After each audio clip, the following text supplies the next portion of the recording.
introduction, Matt. So tonight I'm going to be talking about adventures in de-Googling.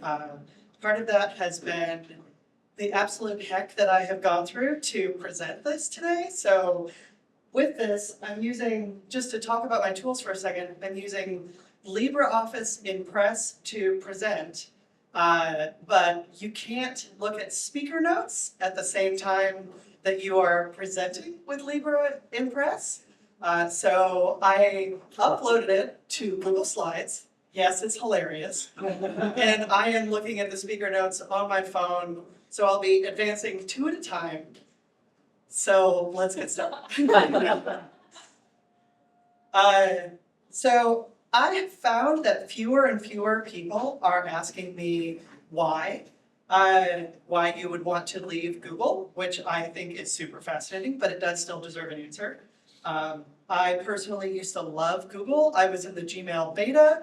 I literally wrote them this email in October of 2004 that says, have you ever considered taking over, yikes, your own country? I think you could do it. I would live there. I was 19. It's fine. We all did things when we were 19.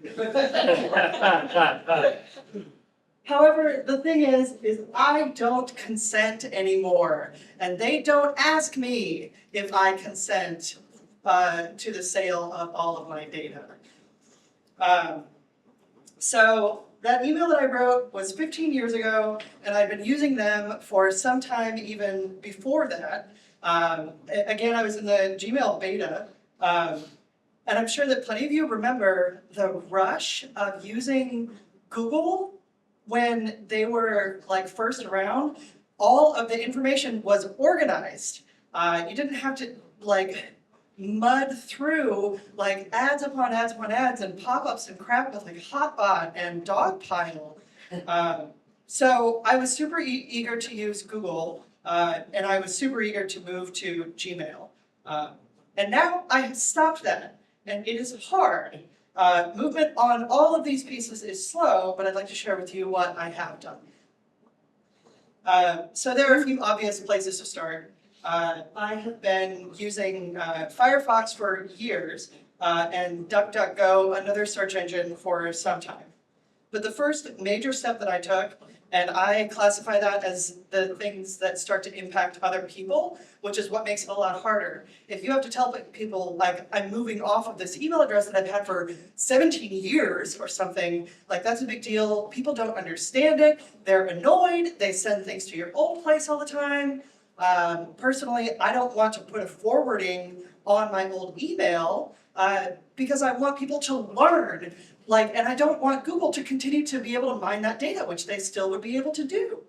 But, you know, I decided that enough was enough, and I moved to a company called Fastmail, which does just terrific hosted webmail. The Android app is great. The desktop experience is super nice. They have IMAP and whatever other email stuff you want. I hooked it up with my WordPress.com domain, which I pay $100 a year for, and Fastmail had all kinds of great documentation on how to send all of your mail records over to Fastmail. It was absolutely easy and lovely, and Fastmail has been the most pleasant part of this whole process.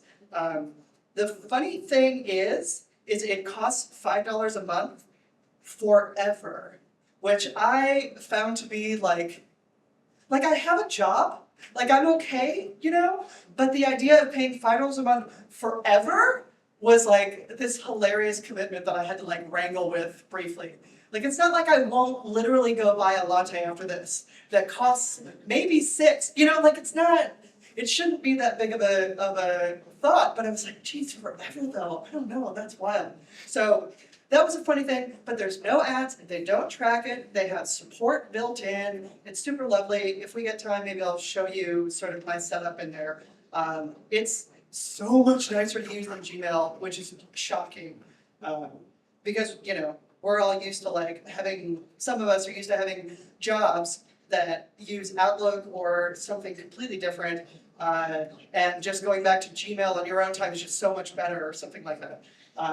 Fastmail is a fabulous experience. The export from Google Calendar to Fastmail's calendar worked okay. There's also Files, which is sort of a Drive-ish replacement, but not very sophisticated, but it totally works. And for search, as I mentioned earlier, I've been using DuckDuckGo.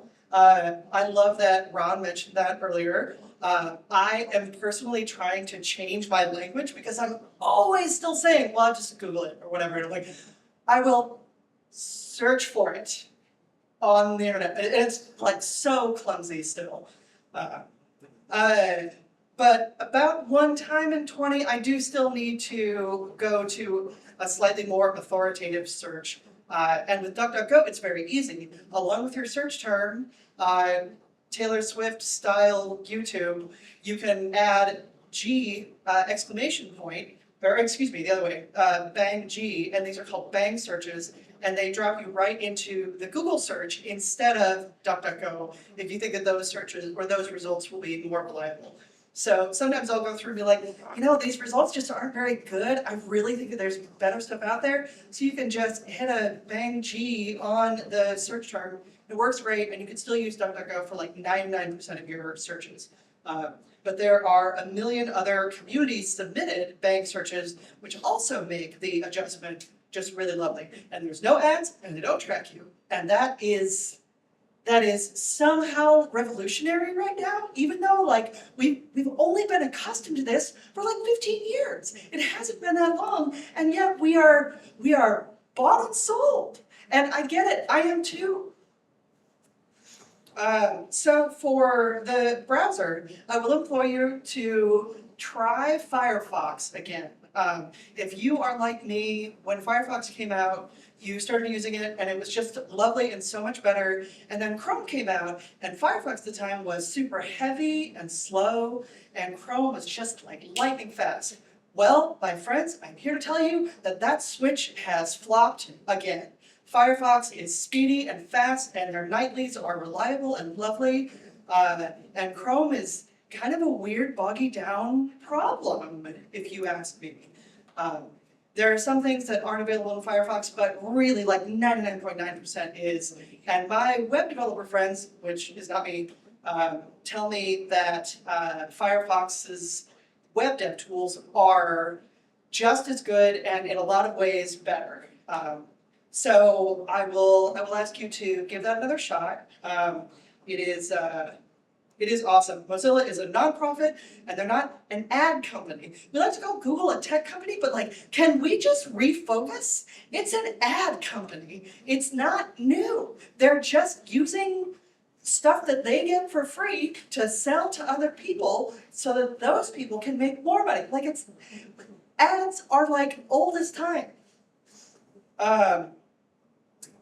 And they're open source as heck, and that's great. So for maps, there's a couple of new tools that I've used. So you'll notice a theme in some of the things that I'm presenting. None of these are unified, and that will feel different when you've been in the Google ecosystem, as I have been and totally still am because I'm moving all of these things slowly. But you'll notice that none of these are unified. That can feel intimidating, but it should feel freeing. Now, even if any one of these companies is doing even a fraction of the data collection that Google is on all of your stuff, shadow and otherwise, it's just one company that has that slice instead of this company that has all slices of everything that you touch. So with that, I'd like to tell you about OSMAN, which is OpenStreetMap Android, which works pretty well. You just want to download the maps before you use it. It's super lovely. I'm sure that there's an iPhone equivalent. And then there's OpenStreetMaps.org, which is the desktop version, which works pretty well. Oh, and just so you know, I printed out a bunch of half sheets of this data so that you can take a look at what you may or may not want to do. Yeah, it's totally not as snappy as Google Maps. Most of these tools aren't, with the exception of Fastmail, which is just shockingly awesome. And slides. I can't really recommend anything yet. I will keep you posted. The amount of trouble I've had, I gave this talk on last Friday too. The amount of trouble that I've had to just stay away from Google while presenting this totally ironic talk is like crushingly sad to me. So, you know, something LibreOffice, which is fine. I need to explore more cloud solutions. Like, I guess even if I use something like Dropbox, like all these different companies have their own issues, but the point is to reduce the slice that Google has. So I'm considering doing something like Dropbox, which will, I don't know, like at least make all of my files cloudy and UI easy to access, and probably have apps for all my different kinds of machines and whatever. Oh my God. I have so many problems with it, I can't even. So, but there are some things that I still haven't moved. I'm still working to move more and more of my footprint off of Google. Google Drive is hard. There's a lot on there. I just need to like take a full export and delete everything there. But it's, I kind of am like wondering if I want to go through and like decide what I want to keep, because again, it's like so many years of stuff, and probably the answer is like none to almost none, because it's like bad papers I wrote while I was hungover or something, you know, like I don't probably need most of that. So I'm kind of like putting off that emotional work to future Rachel. So. And so for photos, I don't take photos the way that most people do, which is just tons and tons and categorizing and letting Google sort of sort all these things. I have my stuff backed up to Google for a while. I haven't pulled it off. That will just be a big job. I'm thinking of just moving it all, exporting it all to Flickr, because they support open source really beautifully. And they're off Yahoo, which is awesome. And then for work, we will never be off of Google Suites at work, and that's just what it is. It works fine in a business sense. I would like to think that they have less tracking on for businesses, but I'm probably kidding myself, so that's what that is. But let's say that some of these movements are a little too large to take on, which I completely understand. I first had the idea to get my email off of Google, I don't know, probably half a decade ago or something. And I didn't do it until July. So there are small things that you can do to reduce your footprint on Google. Turn the location off on your phone. Sometimes you need to turn it on. That's okay. Just try to remember to turn it back off after. Then Google isn't like correlating your spending habits with your location, with your mood, with your heart rate, with your like that's so creepy. Change your search engine. Please do give Firefox another shot. Mozilla is an awesome organization. And change your web browser, or DuckDuckGo Firefox. Again, I have these informational half sheets. I would love to hear your thoughts on this talk or on your own process for making some of these small changes. It is just slow and steady, no judgment, just an understanding that that you do have some autonomy in the fight against Google and their data collection. Thank you.